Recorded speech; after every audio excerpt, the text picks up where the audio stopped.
ça permettait, j'allais dire, une intercommunication entre le troupeau et les bergers. On comprend la force de cette métaphore dans la Bible. Pourquoi, au fait, finalement, Dieu lui-même va se dire berger d'Israël. Mais ce n'est pas tout. Allons encore plus loin. Vous vous rappelez David? David était berger d'abord. Au chapitre 8, 1 Samuel, voilà que le peuple d'Israël était à la recherche d'un roi. Parce qu'il voulait imiter les autres peuples qui l'entouraient. Alors, Dieu dit à Samuel, écoute, tu vas accorder au peuple ce qu'ils veulent, mais tu vas chercher un roi pour remplacer Samuel, pour remplacer Saül. Alors, Samuel est parti chez Jessé, le père de David. Vous vous rappelez, il trouve tous les enfants, il essaie de voir qu'est-ce que parmi les enfants, le Seigneur voudrait choisir, élire comme roi. Finalement, il dit, il n'y a personne. Et ce sont tous les enfants. Il dit, oui, presque, il y a un tout petit là qui garde les animaux dans les montagnes, David. Ah, oui, faites-le venir. Ce que je veux dire, c'est ceci. David, avant d'être élu roi, il était berger.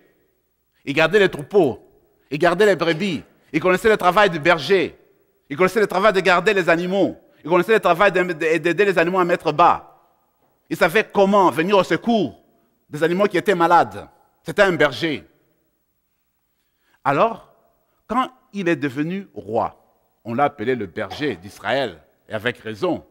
Mais avant cela, du temps de Saül, alors qu'il échangeait avec le roi Saül, David, devenu déjà grand, après avoir éliminé Goliath, il dit au roi Saül, tu sais mon roi, moi avant de venir ici, travailler à la cour, j'étais berger. Et puis un jour, j'ai tué un lion, j'ai aussi tué un ours, parce que le lion et l'ours voulaient venir tuer les brebis. Alors je les ai défendus en éliminant la vie du lion et en éliminant la vie de l'ours. Quelle image, mes amis. Le berger, ce n'est pas seulement celui qui aide l'animal le plus faible, ce n'est pas seulement celui qui aide l'animal à mettre bas. Le berger, c'est aussi celui qui se bat contre les ennemis du troupeau. C'est celui qui met sa vie en danger pour protéger et donner la sécurité à ses animaux, à lui. Notre Seigneur, il sera appelé fils de David. Notre Seigneur est de la descendance d'un berger. Notre Seigneur, à la manière de David, il sera appelé Messie, fils de David. À la manière de David, notre Seigneur va se battre. Il va se mettre en branle pour défendre son troupeau, son peuple, les nations de toute la terre. Il va tuer le mal sur la croix. Il va éloigner l'ours du péché pour que l'humanité vive et la vie en abondance. C'est lui qui se mettra entre le mal et l'humanité pour empêcher le mal d'étouffer l'humanité. Et sur sa croix, il extirpe le péché et le mal pour empêcher que l'humanité ne soit étouffée, ne soit tuée par le mal. Voilà l'image de David, voilà l'image de Dieu qui donne la vie. Et cette image vient du berger, de David comme berger.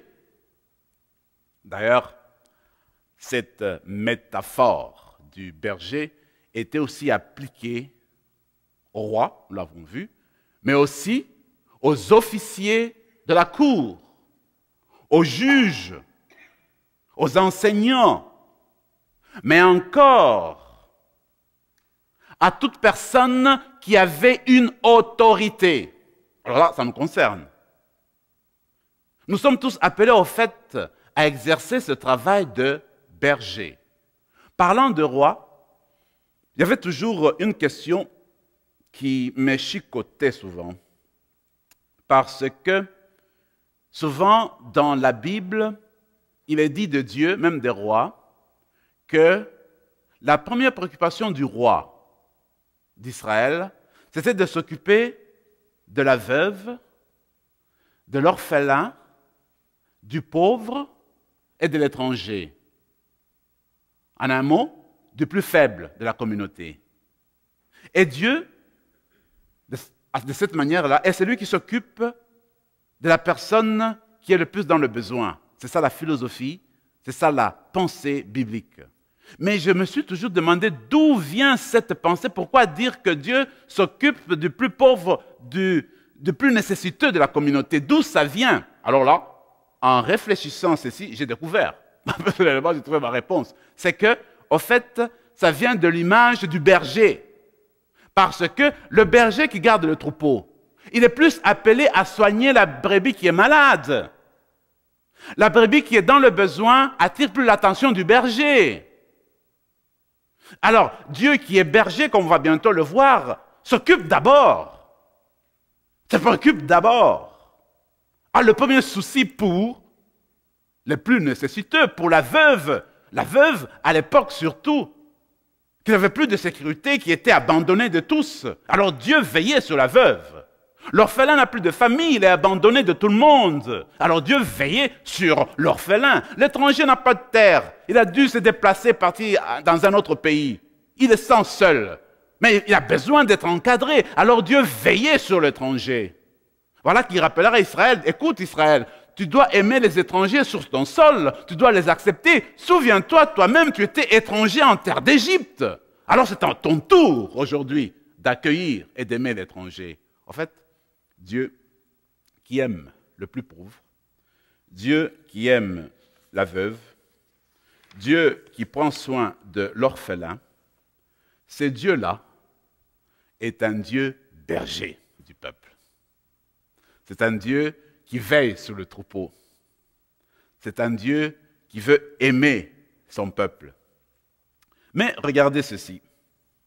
Parce que le Seigneur va voir que les bergers qu'il a confiés à son peuple, les rois, les officiers de la cour, les juges, etc., ne vont pas être en mesure de remplir convenablement leurs tâches, il dira, moi-même, je vais susciter des bergers selon mon cœur.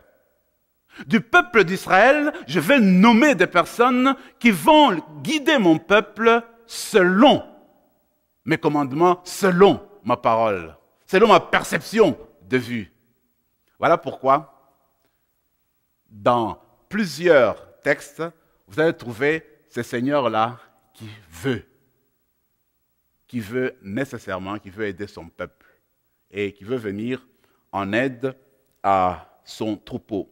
Alors, finissons avec un texte qui est d'Ézéchiel, Ézéchiel 34, où il est dit ceci.